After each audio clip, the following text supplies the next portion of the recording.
ফকির এক দরবেশ যার দোয়া কবুল হয়েছিল। একদিন সে রাজপ্রাসাদের সামনে দাঁড়িয়ে বলল, আমি রাজকুমারীকে বিয়ে করতে চাই। রাজা রেগে উঠল, চাবুকের আদেশ দিল। অভিমানে কেঁপে উঠল রাজপ্রাসাদ। কিন্তু সে জানত না এই বৃদ্ধের পিছনে আছে এক রহস্য, এক তাকদীর, যা আল্লাহর হুকুমেই লেখা হয়েছে। এই কাহিনী প্রেমের নয়, এটা ঈমানের, আল্লাহর উপর সম্পূর্ণ ভরসার। এই ভিডিও শুধুমাত্র একটি গল্প নয়, এটি এক শিক্ষা। যারা আল্লাহর উপর ভরসা রাখে তাদের কদর করে স্বয়ং আসমান। দর্শকবৃন্দ, অনেক সময় আগেকার কথা, এক অত্যন্ত সুন্দর গ্রাম ছিল। সেই গ্রামে একজন রাজা থাকতেন। তার একটি সুন্দর কন্যাও ছিল। বাবা তার কন্যাকে অত্যন্ত ভালোবাসতেন। যখন তার মেয়ে বিয়ে করার উপযুক্ত হয়ে উঠল, তখন অন্য রাজাদের কাছ থেকে তার জন্য প্রস্তাব আসতে শুরু করল। রাজা নিজেও কিছু ছেলের সঙ্গে সাক্ষাৎ করেছিলেন তার কন্যার বিয়ের জন্য, কিন্তু এখনো পর্যন্ত তিনি এমন কাউকে খুঁজে পাননি যে তার মেয়ের জন্য যোগ্য। একদিন সেই গ্রামে একজন ভিক্ষুক ফকির এলেন, যার বয়স ছিল প্রায় ৮০ বছর। তিনি রাজাকে বললেন, আমি আপনার মেয়ের সঙ্গে বিয়ে করতে চাই। কথাটা শুনেই রাজা অত্যন্ত রেগে গেলেন। তিনি বললেন, তোমার এমন কি অবস্থা যে তুমি আমার মেয়ের কথা চিন্তা করতে পারো? কিভাবে সাহস হলো আমার মেয়েকে বিয়ে করার কথা চিন্তা করার? সেই ফকির বললেন, আপনারা দয়া করে আমার কথাটা বোঝার চেষ্টা করুন। আমি আপনার মেয়েকে বিয়ে করতে চাই, কিন্তু এর পিছনে একটি বড় কারণ আছে। কিন্তু রাজা বললেন, আমি আর কোনো কিছু শুনতে চাই না। তিনি তৎক্ষণাৎ আদেশ দিলেন, ওকে নিয়ে যাও এবং কারাগারে ঢুকিয়ে দাও। সেই ফকিরকে কারাগারে চাবুক মারা হচ্ছিল। যখন এই খবর রাজকুমারীর কানে পৌঁছালো, সে তার বাবাকে গিয়ে বলল, বাবা, এটা আপনি কি করছেন? একজন বৃদ্ধ মানুষের সঙ্গে এমন আচরণ করা মোটেও ঠিক নয়। রাজা বলল, তুমি এই বিষয়ে হস্তক্ষেপ করবে না। কিন্তু সেই রাজকুমারী ফকিরদের খুব সম্মান করত। সে ছিল খুবই নেককার এবং সৎ। সে বলল, যাই হোক না কেন, আমি এটি একদম পছন্দ করি না যে একটি দেশের রাজা একজন বৃদ্ধের উপর এভাবে অত্যাচার করুক। রাজা বললেন, ঠিক আছে, আমি তোমার কথা মানছি, এখন তুমি এখান থেকে চলে যাও। সে চলে গেল। কিন্তু রাজকুমারী জানত না যে সেই ফকির তার জন্য বিয়ের প্রস্তাব নিয়ে এসেছিল। রাজা সবার উপর নিষেধাজ্ঞা জারি করেছিল যেন তার মেয়েকে এই বিষয়ে কিচ্ছুটি না বলা হয়, কারণ সে ছিল খুবই একগুঁয়ে এবং যেটা সিদ্ধান্ত নিত সেটা সে দৃঢ়ভাবে বাস্তবায়ন করত। যখন রাজকুমারী এই বিষয়ে জানতে পারল যে এই ফকির তার জন্য বিয়ের প্রস্তাব নিয়ে এসেছিল, তখন সে আবার তার বাবার কাছে গিয়ে বলল, এই ফকির কি আমার সঙ্গে বিয়ে করার প্রস্তাব দিয়েছিল? এখন যখন রাজা জানতে পারল যে তার মেয়ে সব সত্য জেনে গেছে, তখন রাজা রাগে গর্জন করে বলল, আমার একমাত্র মেয়ে, আমার আদরের রাজকুমারীর সঙ্গে এই বৃদ্ধ লোকটি কিভাবে বিয়ে করার কথা ভাবতে পারল?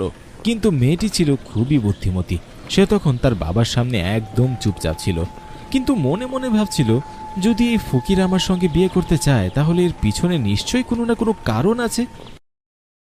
সে সেই ফকিরের সঙ্গে দেখা করার জন্য কারাগারে গেল। সে ফকিরকে জিজ্ঞাসা করল, আপনি আমার সঙ্গে বিয়ে করতে চান কেন? ফকির বলল, যখন তুমি আমার সঙ্গে বিয়ে করবে তখন নিজেই বুঝতে পারবে আমি কেন তোমার সঙ্গে বিয়ে করতে চেয়েছিলাম। রাজকুমারী বলল, ঠিক আছে, আমি আপনার সঙ্গে বিয়ে করতে রাজি আছি। এই খবরটা আগুনের মতো পুরো রাজ্যে ছড়িয়ে পড়ল। মানুষ বিভিন্ন কথা বলতে লাগলো। রাজকুমারী নিজেই সেই বৃদ্ধ ফকিরের সঙ্গে বিয়ে করতে চাইছে এবং এতে সে নিজেই সম্মতি জানাচ্ছে। রাজা তার মেয়েকে 1000 বার বোঝাবার চেষ্টা করলো। তখন তার মেয়ে বলল, আপনি আমাকে অনেক আদরে বড় করেছেন, আমার প্রতিটি ইচ্ছা আপনি পূরণ করেছেন।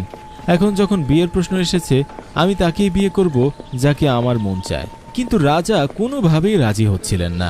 রাজা তার মেয়ের জেদের কারণে খুবই বিরক্ত ছিল। আমি কিভাবে আমার মেয়েকে একটি ফকিরের সঙ্গে বিয়ে দেই? কিন্তু রাজকুমারী বলল, আমি বিয়ে করব, তবে কেবল তার সঙ্গেই। আমি তার চোখে এমন সত্য দেখেছি যা আমি আজ পর্যন্ত কারো চোখে দেখিনি। মেয়ের কথা শুনে শেষ পর্যন্ত রাজাকে মেনেই নিতে হলো। তিনি স্বয়ং সমস্ত রাজ্যে ঘোষণা দিলেন, আমার মেয়ের বিয়ে হচ্ছে, তবে এই বিয়ে খুব সাধারণভাবেই হবে, শুধু নিকাহ সম্পন্ন হবে এবং আজকের পর থেকে আমার মেয়ে আর এই রাজপ্রাসাদে থাকবে না। সে ফকিরের কুঁড়ে ঘরে গিয়ে তার সঙ্গে থাকবে। রাজা প্রচণ্ড রেগেছিল, কারণ সে চায়নি যে তার মেয়ের বিয়ে ওই ফকিরের সঙ্গে হোক। তাই রাজা ভেবেছিল, যখন রাজকুমারী সব ভোগবিলাস ছেড়ে ওই ফকিরের কুঁড়ে ঘরে থাকতে বাধ্য হবে, তখন এর চেয়ে বড় শাস্তি আর কি হতে পারে। রাজার এই আদেশ ছিল জনগণের কাছে বেশ অদ্ভুত। কিন্তু সবচেয়ে অবাক করার বিষয় ছিল যে এই রাজকুমারী একথা মেনেও নিয়েছে। সে বলেছিল, ঠিক আছে, আমি ফকিরের সঙ্গে কুঁড়ে ঘরে থাকতে রাজি আছি। যখন আমি তার সঙ্গে বিয়ে করেছি তখন যেখানে আমার স্বামী থাকবেন আমিও সেখানেই থাকব। রাজার আদেশে রাজকুমারী ফকিরের সঙ্গে চলে গেল। ফকিরের ঘর ছিল মাত্র একটা গাছের নিচে ছোট একটি কুঁড়ে ঘরে। ফকির সেখানে পৌঁছে তার স্ত্রীকে বলল, এটাই আমার ছোট্ট আশ্রয়, এখন থেকে তোমাকে এখানেই থাকতে হবে। তুমি কোনো কারণ না জেনে আমার সঙ্গে বিয়ে করেছ, তুমি সত্যি মহান মনের অধিকারী। আমি তোমার এই কাজের জন্য তোমাকে অনেক বেশি ধন্যবাদ জানাই, কিন্তু আমার কাছে এমন কিছুই নেই। আমি সারাদিন না খেয়েই থাকি, রাতে ইবাদত করি, যদি কখনো কোনো কিছু পাই তাহলেই খাই। তুমি কি এই অবস্থায় আমার সঙ্গে থাকতে পারবে? রাজকুমারী বলল, যদি আমি আপনার সঙ্গে বিয়ে করে থাকি তাহলে এর মানে এই দাঁড়ায় না যে আপনি যেভাবে আমাকে রাখবেন আমি সেভাবেই থাকব। ফকির বলল, আমি তোমার সঙ্গে বিয়ে করেছি দুটি বড় গোপন কারণের জন্য, কিন্তু তুমি কেন আমার সঙ্গে বিয়ে করলে? সে বলল, আমি আল্লাহর দরবারে দোয়া করেছিলাম, যদি আমার জীবনে কোনো সৎ ব্যক্তি আসে তাহলে আমি তাকেই আমার স্বামী হিসাবে গ্রহণ করব, হোক না সে কোনো রাজ্যের পুত্র অথবা কোনো দরবেশ। সেই দিন আপনি আমার বাড়িতে এসেছিলেন, আর সেদিনই আমি নিজের চোখে আমার দোয়া কবুল হওয়া দেখতে পাচ্ছিলাম, তাই আমি আপনার সঙ্গে বিয়ে করতে রাজি হয়ে গিয়েছি। এ কারণেই আমার আব্বাজান আজ আমার উপর এত রাগ করেছেন। তবুও আমি আল্লাহ তাআলাকে হাজির নাজির জেনেই এ সম্পর্ক কবুল করেছি, তাই এরপর যাই হোক না কেন আমি আপনার সঙ্গে থাকতেই পছন্দ করব। সে এতটাই ধৈর্যশীলা ছিল যে ফকির এমন একজন স্ত্রী পেয়ে অত্যন্ত খুশি হয়ে গিয়েছিল। তারা দুজন সারা দিন না খেয়ে থাকত এবং সারা রাত আল্লাহর ইবাদত করত। ফকিরটা কখনো কোনো উদ্দেশ্য ছাড়া কিছুই করত না। রাজকুমারী এটি খুব ভালো করে বুঝে গিয়েছিল। একদিন সেই ফকির কোনো কাজে জঙ্গলের বাইরে গিয়েছিল। তখন এক অচেনা লোক রাজকুমারীর সঙ্গে দেখা করতে এলো। সে আসলে তার বাবার পক্ষ থেকে পাঠানো একজন চাকর ছিল। সে বলল, আপনার আব্বাজান আপনাকে অনেক মনে করছেন আর জিজ্ঞাসা করেছেন আমাদের রাজকুমারী কি খুশি আছে কিনা, আর সে ফকিরের সঙ্গে কেমন আছে। আমাদের কন্যাকে বলো, যদি সে আবার প্রাসাদে ফিরতে চায় তাহলে আমরা তাকে ফিরিয়ে আনবো এবং এই সম্পর্ক শেষ করে দেব। রাজকুমারী বলল, দেখছি আমার বাবা আমাকে এখনো চিনতেই পারেনি। আমি তার সঙ্গে খুবই খুশি আছি এবং আল্লাহ তাআলার সন্তুষ্টিতেই আমি সন্তুষ্ট আছি। চাকরটি বলল, আপনার বাবা আপনার জন্য একটি বিশাল মুক্তা পাঠিয়েছেন। চাকরটি জোর করে সেই মুক্তাটি রেখে চলে গেল। যখন ফকির তার কাজ শেষে ফিরে এলো, সে মুক্তাটি সামনে দেখে জিজ্ঞাসা করল, এটি কে তোমাকে দিয়েছে? রাজকুমারী পুরো ঘটনাটি তাকে বলল। তখন ফকির বলল, যদি তুমি আমার সঙ্গে সুখী না হও, যদি তুমি তোমার বাবার কাছে ফিরে যেতে চাও তাহলে তুমি যেতে পারো। আমি তোমার উপর কোনো অভিযোগ করব না, আমি তোমার প্রতি সন্তুষ্ট, বরং আমি চাই তুমি সুখেই থাকো। এই কথার উত্তরে রাজকুমারী বলল, আমি খুব খুশি আছি, আমার কোনো কিছুর অভাব নেই, আপনার চেহারাতেই আমি সব কিছু পেয়েছি। আপনি কি চান তা আমি জানি না, কিন্তু আমি আল্লাহর সন্তুষ্টির জন্য এখানে আপনার সঙ্গে আছি। আর মুক্তার কথা বললে, এই মুক্তা আমি রাখতে চাই না। চাকরটি জোর করে আমার কাছে রেখে চলে গিয়েছিল, তাই এটা এখানে আছে। তখন ফকির বলল, তুমি যদি এটির সঙ্গে কোনো সম্পর্ক না রাখো তাহলে এটা তুমি তোমার বাবার পক্ষ থেকে পেয়েছো। সে বলল, আমি প্রতিটি সেই জিনিসকে ভালোবাসি যা আল্লাহর পক্ষ থেকে এসেছে, আর যা কিছু আমি পেয়েছি আমি কিছুই চাই না। এই কথা বলা মাত্রই মুক্তাটি সেখান থেকে অদৃশ্য হয়ে গেল। এটা দেখে ফকির মুচকি হাসলেন। তিনি তার স্ত্রীকে এসব কিছুই জানাননি। তিনি বললেন, তুমি একজন সৎ ও ধার্মিক নারী। যেখান থেকে এই মুক্তাটি এসেছিল সেখানে এটি ফিরে গেছে। একজন সাধারণ নারী তার স্বামীর সঙ্গে ভালোবাসায় বসবাস করছিল। যদিও তাদের মধ্যে বয়সের পার্থক্য অনেক ছিল, তবুও সে সন্তুষ্ট ছিল। সে তো সবসময় রাজকীয় জীবন দেখেছে। আজ সে মাত্র 2টি খেজুর খেয়ে জীবন চালাচ্ছিল। এটাই ছিল একটা বিশাল ব্যাপার। কখনো কখনো তো খেজুরও জুটেনি খাওয়ার জন্য। এক রাতে ফকির ইবাদতে ব্যস্ত ছিলেন। তখন তিনি কারো আসার শব্দ শুনলেন। ফকির দেখলেন একজন লোক মাথায় একটা বিশাল থালা নিয়ে আসছে। সে বলল, বাদশাহ সালামত তার কন্যার জন্য এই রাতের খাবার পাঠিয়েছেন। আর বললেন, আমার কন্যাকে বলো, শুধু পানি খেলেই তো সে মারা যাবে, তার স্বামী তাকে খাওয়ানোর যোগ্যও নয়, তার বাবা এখনো বেঁচে আছে, সে চাইলে সব কিছু দিতে পারে। এই কথা শুনে রাজকুমারী বলল, আমার কোনো প্রয়োজন নেই, আমি কেবল আমার আল্লাহর কাছেই চাই, এই খাবার নিয়ে তুমি ফিরে যাও। কিন্তু চাকরটি বাধ্য হয়ে সেই থালা হাতে নিয়েই দাঁড়িয়ে রইল। তখন রাজকুমারী রেগে গেল।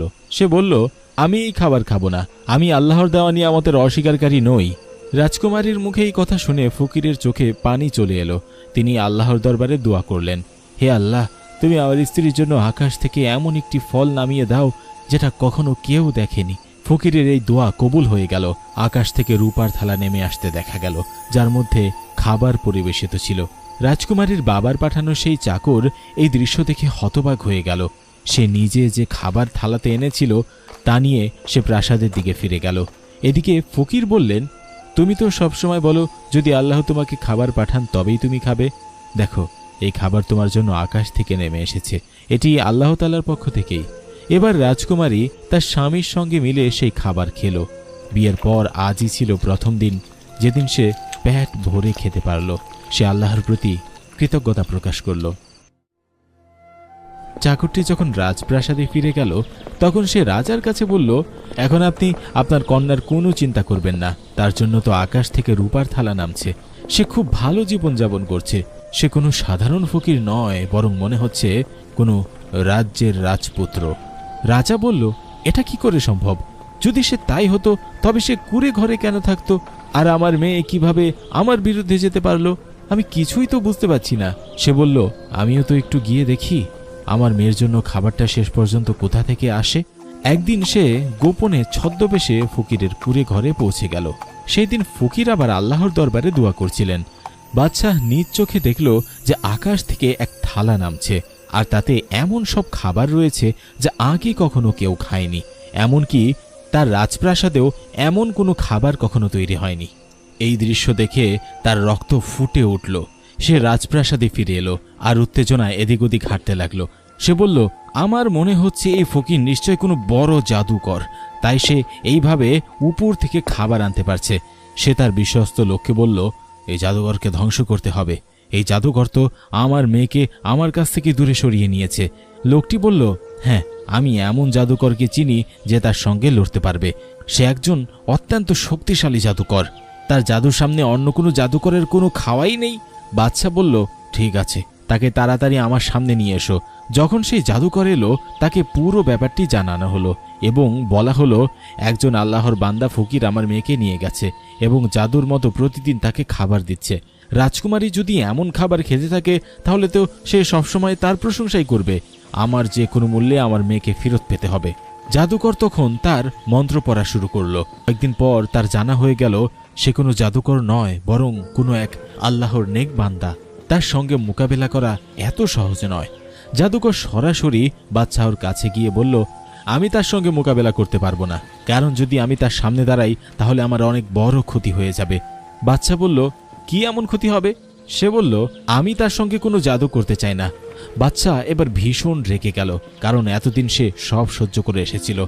এখনো পর্যন্ত সে তার মেয়ের প্রতিটি জিদ পূরণ করে আসছিল। এখন যখন সে দেখল যে এই জাদুকর নিজেও কিছু করতে পারবে না, তখন সে বলল, তুমি যদি কিছু করতে না পারো তাহলে আমাকে শেখাও, আমি নিজেই আমার মেয়েকে ফিরিয়ে আনব। জাদুকর বলল, আপনি জানেন না, আপনার সিংহাসন উল্টে যাবে, সবকিছু ধ্বংস হয়ে যাবে। জাদুকর বলল, আমি যে কোনো মূল্যে আমার মেয়েকে ফেরত পেতে চাই। অবশেষে জাদুকর বাচ্চাকে সেই জাদু শেখাতে শুরু করলো। এদিকে তার মেয়ে আল্লাহর নাম নিচ্ছিল, স্বামীর মান রেখেছিল, নামাজ আদায় করছিল। যে শান্তি সে কুড়ে ঘরের মাটির চটায়ে পেত তা রাজপ্রাসাদের নরম গদির থেকেও কখনো আসেনি। কিন্তু তার বাবা তখন ইসলামের পথ থেকে সরে গিয়ে জাদুবিদ্যায় লিপ্ত ছিল, কারণ সে যে কোনো মূল্যে আল্লাহর বান্দা ফকিরকে হারাতে চাচ্ছিল এবং তার মেয়েকে ফিরে পেতে চাচ্ছিল। এখন বাচ্চা পুরো জাদু শিখে ফেলল। সে জাদুকরের পোশাক পরে, তারপর একটা জায়গায় বসে এক চক্র এঁকে মন্ত্র জপ করতে শুরু করলো। সে এমন এক শক্তি কামনা করছিল যার সাহায্যে সে ফকিরকে ধ্বংস করতে পারবে। কিন্তু সেই ফকির ছিলেন একজন আল্লাহর প্রিয় বান্দা, যিনি পবিত্রভাবে দোয়া করতেন। তার সামনে কোনো জাদুটোনাই কাজ করত না। আল্লাহর বান্দা ফকির বুঝে গিয়েছিলেন যে কেউ তাকে বিরক্ত করার চেষ্টা করছে এবং তার স্ত্রীকে তার থেকে আলাদা করার চেষ্টা করছে। তিনি কুরআন শরীফ খুললেন এবং পথ খুঁজতে শুরু করলেন।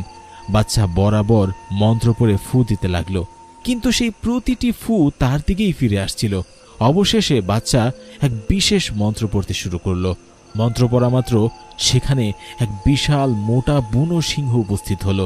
বাচ্চা বলল, যাও, জঙ্গলে যে ফকির বসে আছে তাকে ছিঁড়ে ফেলো আর আমার মেয়েকে নিয়ে আসো। বাদশাহর আদেশে সেই সিংহ জঙ্গলের দিকে ছুটে গেল। এদিকে আল্লাহর ফকির সুন্দর কণ্ঠে কুরআন তেলাওয়াত করছিলেন। যখন সেই সিংহ ফকিরের কাছে পৌঁছালো, তিলাওয়াতের শব্দ শুনে সে বসে পড়ল কেবল সেই তিলাওয়াত শোনার জন্য। যতক্ষণ ফকির আল্লাহর নাম নিচ্ছিলেন, বাদশাহর অবস্থা ততই খারাপ হয়ে যাচ্ছিল। জাদুকর তাকে আগেই সতর্ক করেছিল, যদি মন্ত্র মাঝপথে আটকে যায় কিংবা গন্ডগোল হয় তাহলে এমন কিছু হবে যেটা আপনি কখনো কল্পনাও করতে পারবেন না। আপনাকে কোনো জানোয়ারে রূপান্তর করে ফেলা হবে। ফকির সিংহের দিকে তাকালেন আর আল্লাহর নাম নিতে শুরু করলেন। সেই সিংহ যে ফকিরকে আক্রমণ করতে এসেছিল সে হঠাৎ করে অদৃশ্য হয়ে গেল। আল্লাহর বান্দা ফকির রাজকুমারীর দিকে তাকিয়ে বললেন, আমাকে মাফ করে দাও, আমি তোমার সঙ্গে ভালো কিছু করিনি। রাজকুমারী বলল, আপনি কি এমন করেছেন? ফকির বললেন, আমি তোমার বাবার চেহারাকে জানোয়ারে রূপান্তরিত করে দিয়েছি। আমি এমনটা চাইনি, কিন্তু সে আমার উপর যে জাদু করেছিল তা তার দিকেই ফিরে গিয়েছিল। রাজকুমারী যখন এটা শুনল সে খুব কষ্ট পেল। সে বলল, চলো, আমাদের এখনই প্রাসাদে ফিরে যাওয়া উচিত। শেষ পর্যন্ত কি ঘটেছে তা দেখা দরকার। সে তার স্বামীর সঙ্গে রাজপ্রাসাদে পৌঁছালো। সেখানে অনেক চিৎকার চেঁচামেচি হচ্ছিল। সবাই বলছিল, বাচ্চার যেন কি হয়েছে, তার চেহারা পশুর মতো হলো কি করে। ফকিরকে প্রাসাদের দরজায় প্রহরী ঢুকতে দেয়নি। তারা বলছিল, এই লোকটা একটা জাদুকর, এটাই আমাদের বাচ্চাকে এমন বানিয়েছে। রাজকুমারী বলল, আমি এই প্রাসাদের রাজকুমারী, আমাকে ভিতরে যেতে দাও। সে ভিতরে ঢুকলো এবং যখন তার বাবাকে এই অবস্থায় দেখল তার চোখে অশ্রু চলে এলো। তার বাবা নিজের মাথা পিটাচ্ছিল। তার মুখ ছিল আগের মতোই, কিন্তু পুরো শরীর পশুর মতো হয়ে গিয়েছিল। মেয়েটি তার বাবাকে এই অবস্থায় দেখে কাঁদতে শুরু করলো। সে বলল, আপনি কেন এমনটা করলেন? তিনি যেমনই হোক না কেন, শেষ পর্যন্ত তিনি তো আমার বাবা, আর আমি তার মেয়ে। বাবার এই রূপ দেখে সে অঝরে কাঁদতে লাগলো। সে বলল, আপনি আমাদের সঙ্গে এমন করলেন কেন? আপনি কেন আমার স্বামীকে মারতে চাইলেন? বাদশা বলল, আমি তোমার স্বামীকে অনেক আগেই চিনতাম। তোমার স্বামী তোমার সঙ্গে বিয়ে করেছে, কিন্তু কেন করেছে তা আজও তোমাকে বলেনি। আজ আমি তোমাকে বলছি। আসলে আমি চাইনি যে তোমার বিয়ে কোনো মুসলমানের সাথে হোক। আমি চাইছিলাম তুমি এমন কোনো রাজ্যের রাজকুমারী হও যার রাজপুত্র অমুসলিম, যার অনেক ধন সম্পদ রয়েছে। আমি তোমার বিয়ে তার সঙ্গে দিয়ে পুরো রাজ্য নিজের নিয়ন্ত্রণে নিতে চেয়েছিলাম। তাই আমি তোমাকে কিচ্ছু বলিনি, কারণ আমি জানতাম তুমি খুব সৎ ও ইবাদতকারী। তুমি চাইতে যে তোমার স্বামী সৎ পথের মানুষ হোক। একদিন আমি সেই অমুসলিম রাজপুত্রের সঙ্গে দেখা করতে তার রাজ্যে যাচ্ছিলাম। পথে আমি এই ব্যক্তির কুঁড়ে ঘর দেখতে পাই। আমি তাকে ইবাদতে বসে থাকতে দেখি। তুমি তো জানোই আমি ফকিরদের ঘৃণা করি। আমি যখন তাকে দেখলাম তখন ভাবলাম, আমার মেয়ে না জানি কার সঙ্গে বিয়ে করবে। আমি তো কখনোই আমার মেয়েকে কোনো ফকিরের সঙ্গে বিয়ে দিতে পারি না। আমি চাই যে সে কোনো রাজপুত্রের স্ত্রী হোক, চাই সে অমুসলিম হলেও হোক না কেন। তখন আমি চলে যেতে চাচ্ছিলাম। এক বৃদ্ধ ফকির আমাকে থামিয়ে বলল, আপনি এমন কথা কেন বলছেন? আপনি তো একজন মুসলমান। আপনার মেয়ের বিয়ে একজন মুসলমান সৎপুরুষের সঙ্গেই হওয়া উচিত। তিনি বললেন, এক সৎ স্বামী আপনার মেয়েকে সম্মান দেবে, তাকে ভালোবাসা দেবে, কারণ সে আল্লাহকে ভয় করে। এ রাজ্য, এই ধন সম্পদ সব এখানেই থেকে যাবে। শেষে কেবল স্বামীই থাকবে যে আল্লাহর পথে চলবে। তার এই কথা আমার খুব খারাপ লেগেছিল। আমি বলেছিলাম, তুমি কে যে আমাকে এসব কথা বলছো? আমার মেয়ের বিয়ে আমি যেখানে খুশি সেখানেই দেব, এটা আমার ইচ্ছা। আমি এতটাই রেগে গিয়েছিলাম যে আমার সৈন্যদের দিয়ে তাকে চাবুক মারালাম। তবু সে বলছিল, আপনি আপনার মেয়ের উপর জুলুম করবেন না। এই কারণে সে আমার পিছন পিছন প্রাসাদে এলো আর তোমার সঙ্গে বিয়ে করলো। তুমি তো এমনিতেই আল্লাহর রাস্তায় জীবন দিতে রাজি ছিলে। তুমি নিজের ইচ্ছার বিরুদ্ধে গিয়েও এই 80 বছরের বৃদ্ধকে বিয়ে করেছিলে। আমি ভাবলাম, এই ফকির তো কুঁড়ে ঘরে থাকে, তোমাকে কি বা দিতে পারবে? তুমি তো একজন প্রাসাদের রাজকুমারী। কয়েকদিন পরেই তুমি হয়তো আমার কাছে ফিরে আসবে, কিন্তু তুমি ধৈর্য আর কৃতজ্ঞতার সঙ্গে সেখানেই থেকে ইবাদত শুরু করেছিলে। তুমি সেই কুঁড়ে ঘরে না খেয়ে থেকেও ছিলে, কিন্তু কখনো প্রাসাদে ফিরোনি। আমি যখন দেখলাম তোমার জন্য আকাশ থেকে খাবার নামছে, তখন আমি তোমাদের দুজনের উপর জাদু করলাম। যা করা আমার একদম ঠিক হয়নি। আমার মুখ পশুর মতো হয়ে গেছে। তারপর সেই বাদশা ফকিরের কাছে এলো আর বলল, আমাকে মাফ করে দিন। তার মেয়ে এই কথা শুনে খুব কষ্ট পেল। সে বলল, আপনি যেটা চেয়েছিলেন সেটা হলো আমি যেন বিয়ে না করি, কিন্তু আল্লাহ তাআলা যা চান সেটাই সবচেয়ে ভালো হয়। আমার বিয়ে হয়েছে, আমি খুব খুশি। আমার কপালে এমন একজন স্বামী জুটেছে যিনি আল্লাহকে ভয় করেন।